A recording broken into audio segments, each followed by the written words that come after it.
లేదు. ఎవడైనా అక్రమ లేఅవుట్లు వేస్తారు, అక్రమంగా అఫీషియల్స్ని మేనేజ్ చేసుకొని మేము లేఅవుట్లు వేసుకుంటాము, మాకు నచ్చినట్టు మేము ఉంటాము. ఎక్కడ పడితే అక్కడ అక్రమంగా లేఅవుట్లు వేయడం కానీ, అక్రమంగా చెరువులు తవ్వడం కానీ, అక్రమంగా పేదవాళ్ళ భూమిని ఆక్రమించుకోవడం కానీ, ఏదైనా ఇల్లీగల్గా ఎక్కడైనా చేయాలని ఆలోచన రావడానికి కూడా మీరు వదిలేయండి. రోజుతో ఏదైనా త్రూ ప్రాపర్ ఛానల్ గవర్నమెంట్కి అనుకూలంగా గవర్నమెంట్కి అనుమతులు తీసుకొని ఏ వరకైనా జరగాలి. అలా కాదు అని చెప్తే మాత్రం ఎట్టి పరిస్థితుల్లో టాలరేట్ చేసే పరిస్థితి లేదు. మళ్ళా ప్రెస్లో కూడా ఇంకోటి చెప్తున్నా, ముఖ్యంగా ఎవరైనా నా పేరు చెప్పి కానీ ఇల్లు ఇస్తాం డబ్బులు ఇవ్వండి, పెన్షన్ పెడతాం డబ్బులు ఇవ్వండి, లేకపోతే అలా చెప్తాం డబ్బులు ఇవ్వండి అని ఎవరైనా మిమ్మల్ని అడిగినా డైరెక్ట్గా చెప్తున్నా, నేను ఇక్కడ కంప్లైంట్ బాక్స్లు కూడా ఏర్పాటు చేయడానికి సిద్ధపడుతున్నాను. ప్రతి మండలం హెడ్ క్వార్టర్స్లోని ఎంఆర్ఓ ఆఫీస్ దగ్గర, కాంప్లెక్స్ దగ్గర, కాలేజెస్ దగ్గర కంప్లైంట్ బాక్స్ ఏర్పాటు చేస్తాం. ఎవరికైనా ఏ కష్టం వచ్చినా డైరెక్ట్గా నన్ను అప్రోచ్ అవ్వడం మీకు ఇబ్బంది అయితే ఆ కంప్లైంట్ బాక్స్లోని మీ తాలూకా కంప్లైంట్ వేస్తే ఎవ్రీ 5 డేస్కి కానీ 3 డేస్కి కానీ అవి సాగ్రిగేట్ చేసి సంబంధిత అధికారులకి పంపించుకొని నేను దాని పరిష్కార దిశగా ముందుకెళ్తాను. ఎవరికి కూడా ఇల్లు ఇవ్వడానికి రూపాయి ఇవ్వాల్సిన అవసరం లేదు, పెన్షన్ పెట్టడానికి రూపాయి ఎవరికి ఇవ్వాల్సిన అవసరం లేదు. ప్రభుత్వ సంక్షేమ కార్యక్రమాలు మీకు అందజేయడానికి ప్రభుత్వం సిద్ధంగా ఉంది. మీరు మధ్యవర్తులు ఎవరికి కూడా డబ్బులు ఇచ్చి మోసపోకండి. అలాంటి కల్చర్ తెలుగుదేశంలో లేదు. దయచేసి ఈ విషయంలో మీరందరూ కూడా అధికారులు ప్రాంప్ట్గా ఉండాలి, నాయకులు అందరూ కూడా ఈ విషయంలోని ఖచ్చితంగా ఉండాలని మనస్ఫూర్తిగా కోరుకుంటున్నాను. ఏర్పడిన తర్వాత అదేవిధంగా మంత్రిగా ప్రమాణ స్వీకారం చేసిన తర్వాత పాయకరావుపేట నియోజకవర్గంలో ఉన్న అఫీషియల్స్ అందరితోని ఒక ఆత్మీయ సమావేశం అంటారు, పరిచయ వేదిక అంటారు, రివ్యూ అంటారు, అది మీ ఇష్టం. నేనైతే ఒక పరిచయ వేదిక మనం రాబోయే కాలంలో 5 సంవత్సరాలు పనిచేసేదానికి ఒక పక్కా ప్రణాళికతో ముందుకెళ్లాలని ఒకే ఒక ఉద్దేశంతో మిమ్మల్ని అందరినీ ఒకసారి పిలిచి మాట్లాడడానికని పిలవడం జరిగింది. ఇక్కడికి అన్ని డిపార్ట్మెంట్స్ వాళ్ళు కూడా వచ్చున్నారు. అన్ని డిపార్ట్మెంట్స్ హెడ్స్కి, అన్ని డిపార్ట్మెంట్స్ వచ్చిన వాళ్ళందరికీ కూడా పేరు పేరున ధన్యవాదాలు, నమస్కారాలు తెలియజేసుకుంటున్నాను.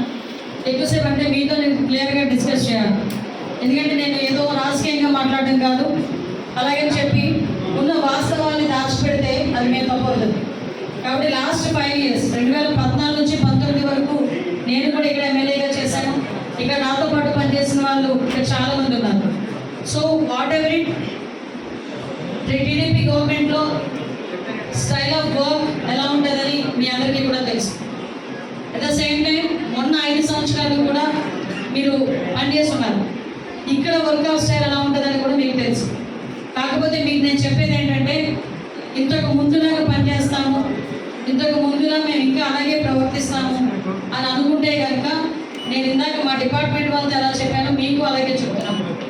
ఇక్కడ ఎన్డీఏ గవర్నమెంట్లో పనిచేయాలంటే నాకో లేకపోతే నా పక్కన లీడర్కో పనిచేయమని నేను ఎప్పుడు చెప్పను. మీరు పని చేయాల్సింది ప్రజలకి, మీరు సేవ చేయాల్సింది ప్రజలకి, జీతాలు తీసుకుంటున్నది ప్రజల గురించి. కాబట్టి డెఫినెట్గా మీరందరూ కూడా ప్రజా సంక్షేమం గురించి గవర్నమెంట్కి అనుగుణంగా అభివృద్ధిలోకి ముందుకెళ్ళేటట్టుగా మీరందరూ కూడా నాకు చేయూతనిస్తారని నేను మనస్ఫూర్తిగా కోరుకుంటున్నా. మీరందరూ కూడా ఆ రకంగా పనిచేస్తారని కూడా నేను అనుకుంటున్నాను. పాస్ట్ ఈజ్ పాస్ట్, అయిపోయింది. ఇప్పుడు జరగాల్సిన దాని గురించి ఆలోచించండి. సమస్యకి ఒక వేఅవుట్ ఉంటుంది, వేఅవుట్ లేని సమస్య ఉండదు. వేఅవుట్ లేకపోతే సమస్యే కాదు. నాకు తెలుసు ప్రతి సమస్యకు పరిష్కారం ఉంటుంది. డిఈ గారు ఈ వర్క్ ఇలా ఆగిపోయింది, ఏం చేద్దామంటే ఏమి చెయ్యలేమో మాత్రం చెప్పొద్దు. ఏ రోజు నా దగ్గర దాన్ని ఏ రకంగా చేస్తామన్న దానికి సలహా ఇవ్వండి. అది నేను ఏ రకంగా చేయగలను అన్న దాని మీద నేను దృష్టి పెడతాను. కాబట్టి ఇప్పుడు నా అఫీషియల్స్ అంటారు. At the same time department వాళ్ళకి కూడా క్లియర్గా చెప్తున్నాను, డిపార్ట్మెంట్లో కూడా ఎక్కడా కూడా ఎటువంటి ఇబ్బందులు కూడా కలగకుండా చూసుకోవాల్సిన బాధ్యత ఉంది. లాండ్ ఆర్డర్ విషయంలోని కానీ, గాంజాయి విషయంలోని కానీ, ముఖ్యంగా మీరు మీ అదృష్టం లేకపోతే మీ దురదృష్టం తెలియదు, హోమ్ మినిస్ట్రీ ఉన్న దగ్గర మీరు పనిచేయడం సొంత నియోజకవర్గంలో. కాబట్టి కొంచెం మీకు ప్రెజర్ ఉంటుంది, డెఫినెట్గా ప్రెజర్ ఉంటుంది. మీరు ఆ ప్రెజర్ని కూడా చాలా తేలిగ్గా తీసుకోండి. ప్రెజర్ పడద్దు. కానీ ఇక్కడ ముందు పైలట్ ప్రాజెక్ట్ కింద ఇక్కడే అది అన్ని డిపార్ట్మెంట్స్ ప్రక్షాళన అనేది ఇక్కడ నుంచి జరగాలి. కాబట్టి మీరందరూ కూడా నాకు సహకరించండి. ఇది అయిపోయిన తర్వాత ప్రెస్ వాళ్ళందరూ కనుక బయటకు వెళ్తే నేను మా అఫీషియల్స్తో ఒకసారి క్లియర్గా నేను ఒకసారి మాట్లాడుకుంటాను. ఇప్పుడు ఆపరేషన్ లేకుండానే మోకాళ్లకు ప్లాస్మా ట్రీట్మెంట్. మీ ఆర్థోపెడిక్ సమస్యలన్నిటికీ రోబోటిక్ టెక్నాలజీ ద్వారా తక్కువ ఖర్చుతో శాశ్వత పరిష్కారం. Free consultation. ప్రతి ట్రీట్మెంట్ పై 20% డిస్కౌంట్.